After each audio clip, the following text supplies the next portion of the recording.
বাংলাদেশের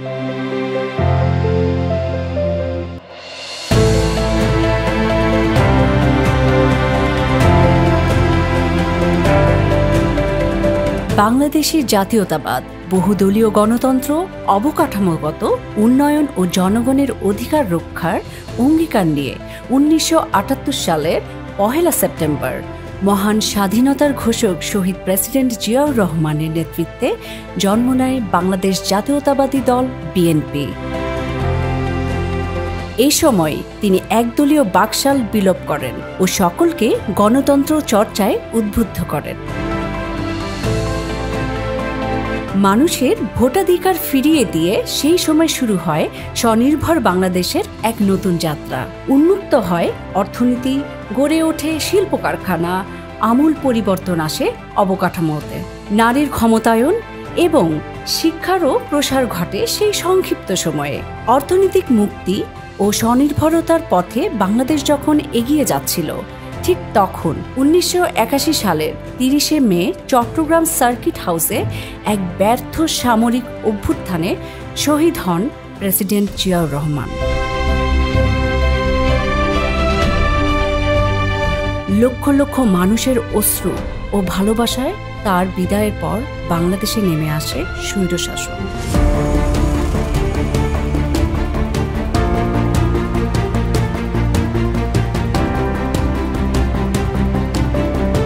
৯০-এর দশকে স্বৈরাচার সরকারের সাথে হাত মিলিয়ে যেখানে বেশিরভাগ দল পাতানো নির্বাচনে অংশ নিয়েছিল, ঠিক তখন বেগম খালেদা জিয়ার নেতৃত্বে বিএনপি গণতন্ত্র প্রতিষ্ঠার লক্ষ্যে লড়াই করে গেছে রাজপথে।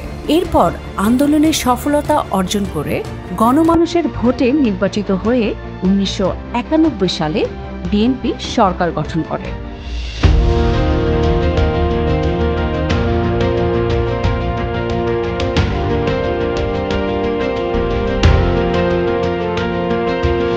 জাতীয় নির্বাচনে নিরপেক্ষতা নিশ্চিত করতে ১৯৯৬ সালে বিএনপি সরকার নির্বাচনকালীন তত্ত্বাবধায়ক সরকারের বিধান চালু করে।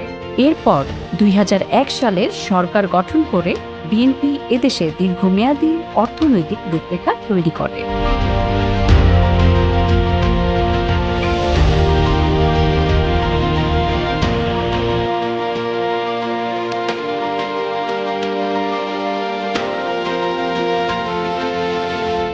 স্বাধীনতার পর থেকে আজ পর্যন্ত শুধুমাত্র বিএনপি ২০০১ থেকে ২০০৬ সালের শাসনামলেই দেশের খেলাপি ঋণ ৫,০০০ কোটি টাকা কমে আসে।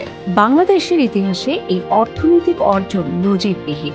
২০০৭ সালে দেশবিরোধী স্বার্থান্বেষী মহলের তৎপরতায় আবারও ষড়যন্ত্রের শিকার হয় বাংলাদেশ। তাদের সাথে আপোষ না করায় বিনা অপরাধে ২ সন্তান সহ কারাবরণ করতে হয় বেগম খালেদা জিয়াকে।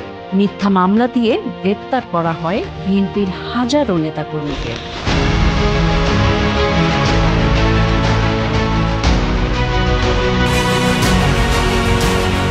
আওয়ামী ফ্যাসিবাদী সরকার ২০০৮ থেকে ২০২৪ সাল পর্যন্ত কেড়ে নেয় বাংলাদেশের মানুষের ভোটাধিকার ও বাকস্বাধীনতা।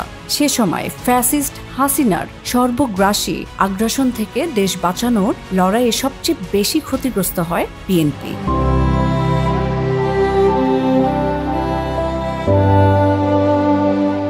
আরাফাত রহমান কোকো ও তারেক রহমানকে মিথ্যা মামলায় আসামি করে ও অকথ্য নির্যাতনে জর্জরিত করে দেশ ত্যাগে বাধ্য করা হয়।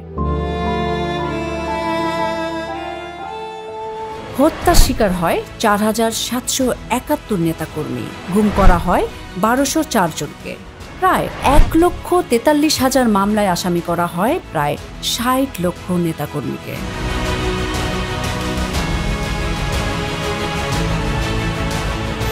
২০২৪ সাল বাংলাদেশের ইতিহাস মোড় নেয় এক নতুন দিগন্তে। হাসিনা দুঃশাসন থেকে মুক্তি পেতে রাস্তায় নেমে আসে সর্বস্তরের জনতা। আইনশৃঙ্খলা বাহিনী ও সরকার দলীয় সন্ত্রাসী কর্তৃক নির্বিচারে হত্যা, দমনপীড়ন ও জেল জুলুমের ভয় উপেক্ষা করে ছাত্র জনতার সাথে দেশকে মুক্ত করার আন্দোলনে ঝাঁপিয়ে পড়ে বিএনপি নেতাকর্মীরা। এ অভ্যুত্থানে প্রায় ১৫০০ শহীদদের মধ্যে ৪২২ জনই বিএনপি নেতাকর্মী। অবশেষে বিদায় হয়েছে স্বৈরাচার।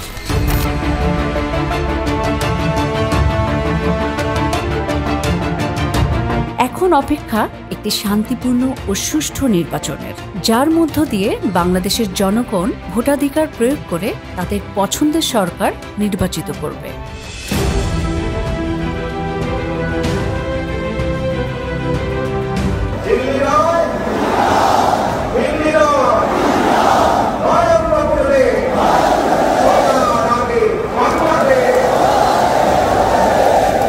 সাতচল্লিশ বছরের সকল আত্মত্যাগকে স্মরণ করে এবারের প্রতিষ্ঠা বার্ষিকীতে বিএনপির সকল নেতা, কর্মী ও সমর্থক সমন্বিত কণ্ঠে অঙ্গীকার করছি, আমাদের নেতা ও বিএনপির ভারপ্রাপ্ত চেয়ারম্যান তারেক রহমানের নেতৃত্বে বাংলাদেশের জনগণের ভোটাধিকার ও অর্থনৈতিক সচ্ছলতা ফেরাতে আমাদের লড়াই সবসময় চলমান থাকবে।